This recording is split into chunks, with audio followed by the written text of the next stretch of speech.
Hello and welcome to this edition of Big Scott 35 Saturday Chat. I'm gonna do a little. First thing I want to do is just touch on Ty. He's been sending stuff out to a few people in the community.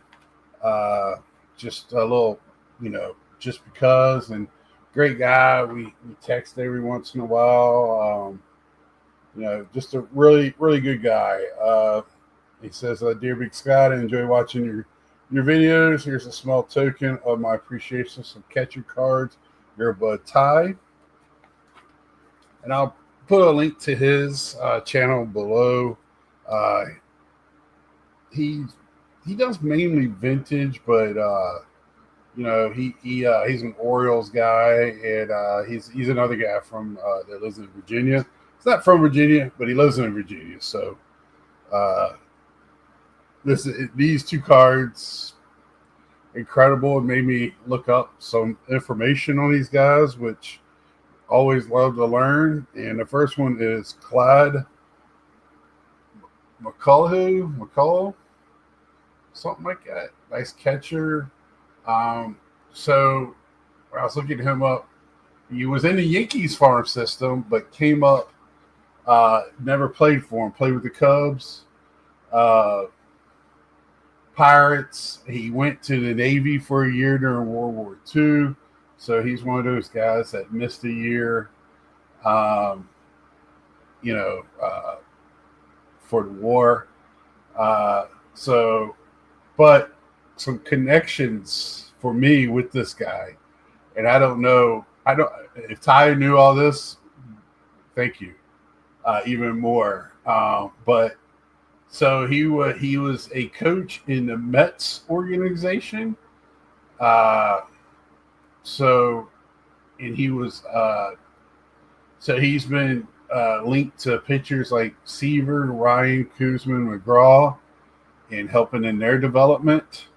Uh, and he also is inducted in 1983 into the Virginia Sports Hall of Fame. Uh, so I'm sitting here trying to figure out how, because he was born in Nashville, Tennessee. But my guess is, with so many people that joined the Navy, he was stationed in Virginia Beach because that's where he is. He is laid to rest, and he probably met a young lady there, and that's where he probably ended up living the rest of his life, which so many people did at that time. I believe that's how my grandfather met my grandmother. Along those lines, a lot of people were that way. I know when I was in Iowa, I met several people from Virginia for that same reason. Seemed like a lot of people in Iowa joined the Navy. Um, I guess they want to see water, ocean. So awesome car, just beautiful front and back. Um, Thank you so much. And this will go with my catcher stuff. But love to learn the history of guys. And when you learn, especially when they're in the military, they take time to do that. That's just impressive. And then to find out he's also a Virginian. So I got to figure out, does he go with my Virginia stuff or does he go with my catcher stuff? Most likely he's going to go in my Virginia binder with all my UVA guys, or not UVA, but Virginia people. And if I get another card of him in catcher gear, then I'll put it in the catcher binder, or vice versa. Take him out because he is wearing catcher stuff in this. I really like him wearing the full gear, but that's good enough for the oldies. And the next one is Tom Needham. Tom was a catcher.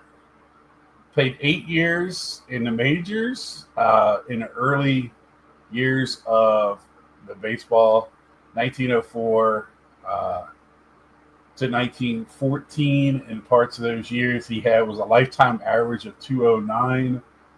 Um,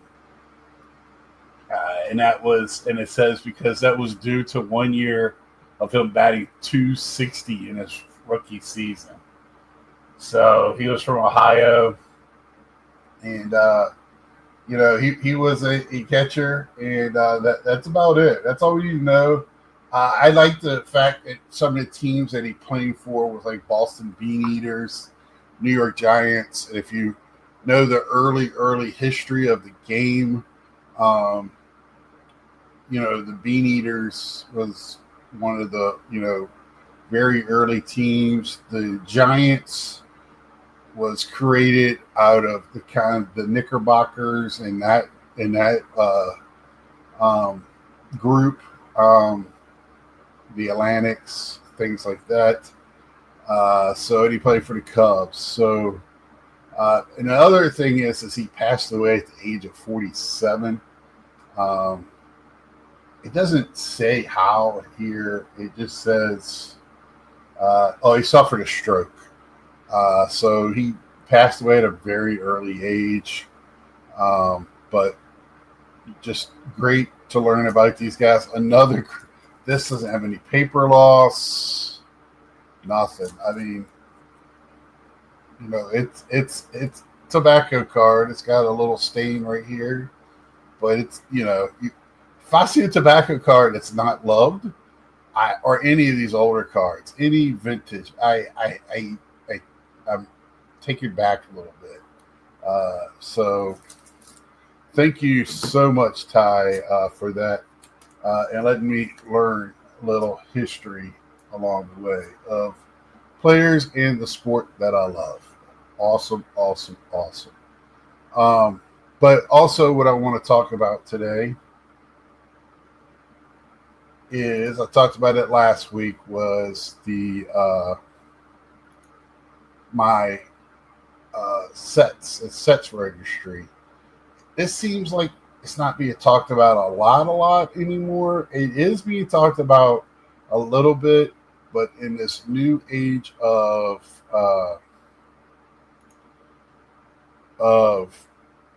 collecting, we just don't see it anymore, and there's good reasons behind it. Just the price of getting graded cards is kind of dumb. Um, Grading cards outside of the reasoning of really not providing more value, I guess, to them because of that reason. Because it's so expensive, it's hard to swallow a little bit. So I do it very slow, and if I don't find a good pricing on it, and I find even now, I think it's kind of dumb on my part, but I try to justify it by I try to get my thoughts together. If you see me close my eyes,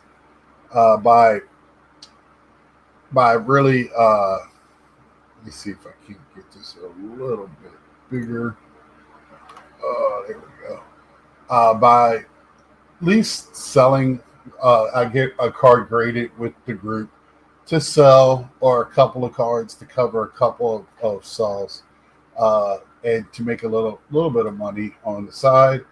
Um, I mean, that's what PSA's pretty much what they're doing. I mean, for anybody to say that I need to grade a card and pay $400 to get it graded because of insurance is out of their mind.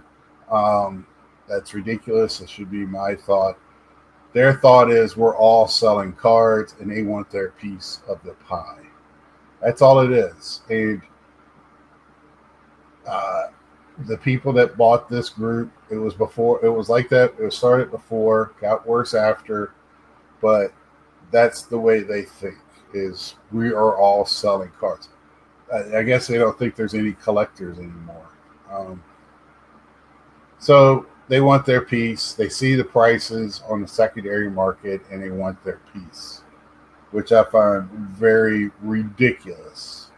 But as you can see here, like 1971 tops, I'm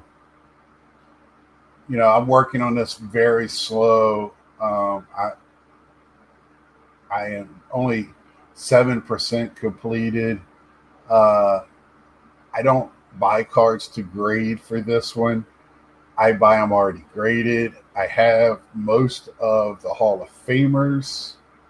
I have most of the stars and rookies, the big rookies. um, out of the. I guess if you do the math here, I don't even have 100 cards. It looks like so. Out of that, um, I have most of the bigger cards. I still have a few that I need to still get, but that's okay. That is very good. That's fine by me. Next is going to be the Johnny Bench top set and master set. Again, these cards are tough to find, already graded. Um, I'm holding off on grading any of these or buying them raw to get graded. I am just kind of slow rolling these two here. Uh, I would like to get the basic one done and do a display. Um, the master set ain't too hard either, but just kind of working on that. Very slow and just very slow. I only buy them graded, already graded. Trying to find them, it's very hard, and trying to find them at a reasonable price uh, that looks good. If I get fives and fours, I want them to you know look halfway decent. I don't want them to look like the neighbor's dog chewed on them, which it's like far and in between. It's tough. A lot of his cards are SGC graded from when I find them, um, and they're not a lot of them are PSA graded. Now the rest of these are going to be the Gary Carter's. Uh, this one here, the basic set. Uh, I need 10 of those. The master set, I need 335, 586 on the super set. I have the basic top set done.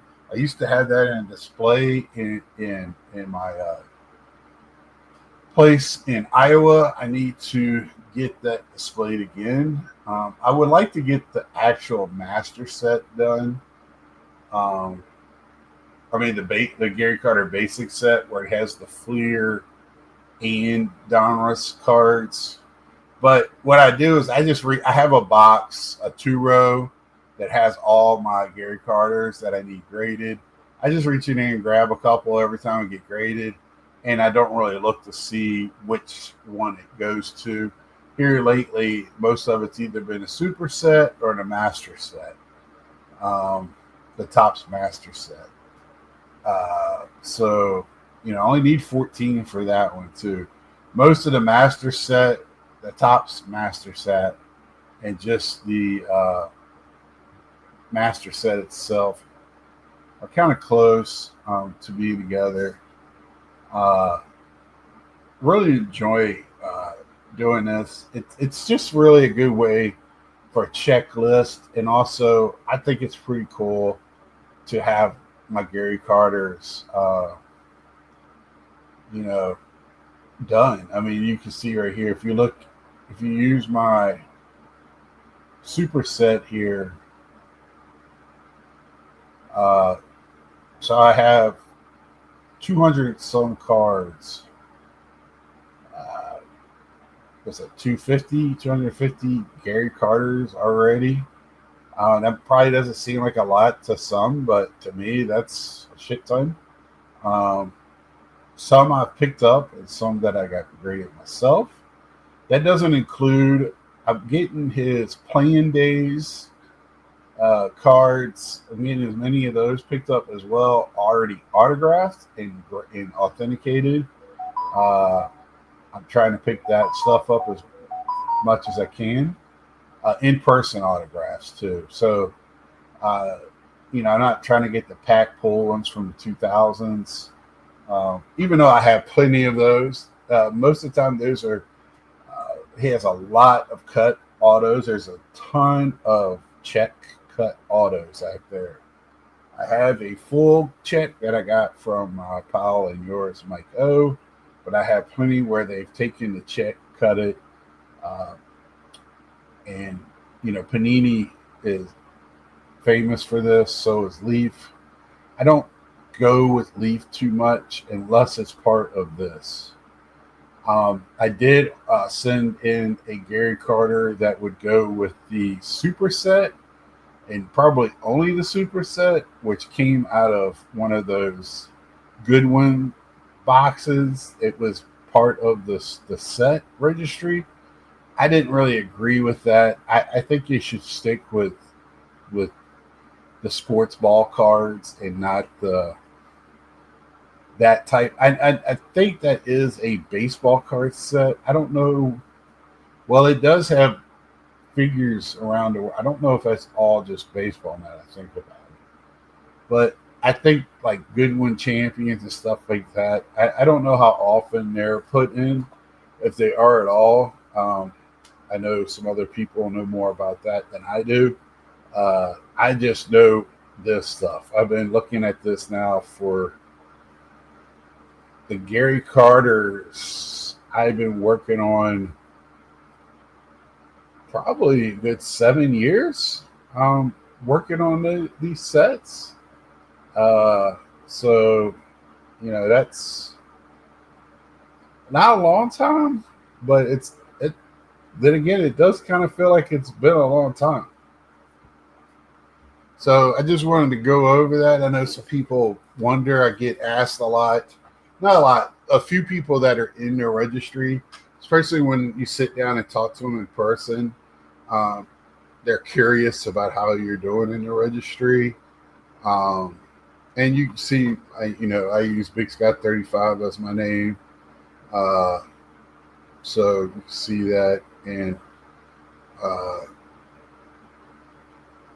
so, and also like also use the registry as a checklist. I know we talked about this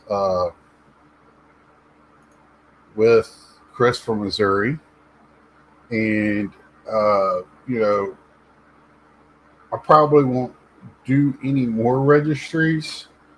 I will just have fun with the ones I have since they're pretty big sets. Uh, but it's fun. I have looked up different things in the past to see, what was on the registry. It's curious. You know, also don't like the fact that, like, for rookie cards, it could be all over the place on what brand they use. When I feel like they should, especially baseball, Topps base is right there, so it should be either the Series One, Series Two, or update. Um, but yeah, and I don't like. Y'all know before I've been bitching about the pricing and everything since they started going up, and when they started using the uh, looking up pricing after they grade it to see if you get a 10, then all of a sudden you get upgraded. If you get a 9, you really don't. Upcharged. I mean, that's why I don't, I don't see where not giving a 10 and them keeping a pop, uh, you know, trying to police the pop. I don't understand that at all. Who cares if they're to them? It doesn't matter if there's 1,000 tens or 0 tens. They don't care. They're going to send them in regardless. We know that. You know how many cards of players that didn't make it, are out there graded. You go to any show and there's just boxes now of graded cards that they throw out there, just like back in the day, or even out. So we have discounted cards and boxes. It's kind of gotten, I don't know, out of hand, but there shouldn't be. I hate when people police and try to say, "Oh, why do you grade that?" People grade dumb stuff, and I feel the same way. I don't understand why people get autograph cards graded. I don't understand why you get low numbered cards graded. Uh, I don't know why you would do. It's already got a numerical number. you're just taken away from that. I but people do it. I do it. I do it with cards that are in, if it's in my PC, like a David Wright or Pete Alonso. But I've all but stopped. Pete Alonso, the only thing I get graded is rookie cards. David Wright, pretty much really don't, and everything else I get graded outside of what I just showed you. Um, I if I'm trying to do like a display piece, so I get that I do that mainly through CGC. So I have a Stormtrooper. I'm working on a Darth Vader. I'm going to work on a Ahsoka. Uh, I'll have it in. I'm going to try to get my display piece back up for Gary Carter. It's just getting those display things. They're not cheap. I'd rather put that money into other places than to just buy something to hang those on it. Even though you can tell, I like to have my stuff. I like to see my stuff. I put a lot of sweat equity into my hobby, and I like to see that payoff. But that's just a little bit. I just put it out there for people. If you have any questions, um, like I said, the only one that I'm really grading cards for is the Gary Carter collection, just because I bought a whole Gary Carter collection. So I have them all just about.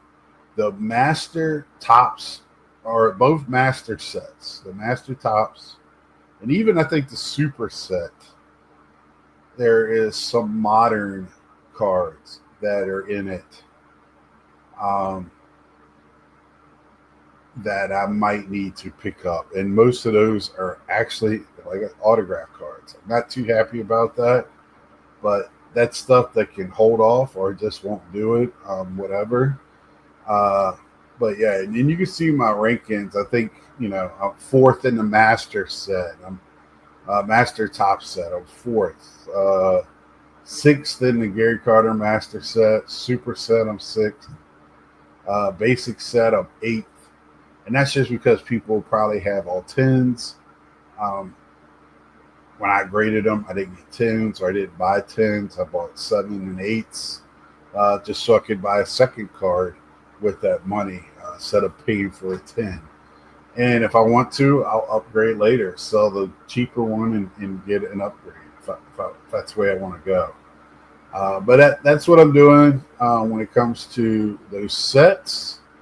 I was trying to buy the Gary Carter PSAs. Man, that's another guy that is tough to pick up. They don't come out, and when they do, they're rather expensive. So I rather send them in and try to get high grades with the ones I got. Um, and most of them, I have plenty of examples to pick from to get that high grade.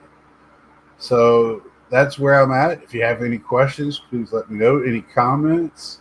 Tell me how foolish I am about grading, because I know I am. I think, buying graded cards, I think is very smart.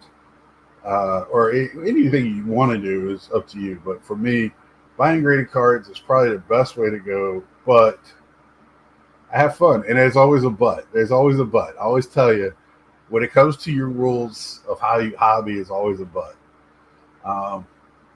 So until next time. So tomorrow night, same time, 8 o'clock. I don't know if I'm going to change it or not yet. I'm still knocking that around. I've been trying to change some of my habits to let me feel better in the morning. Trying to knock out caffeine.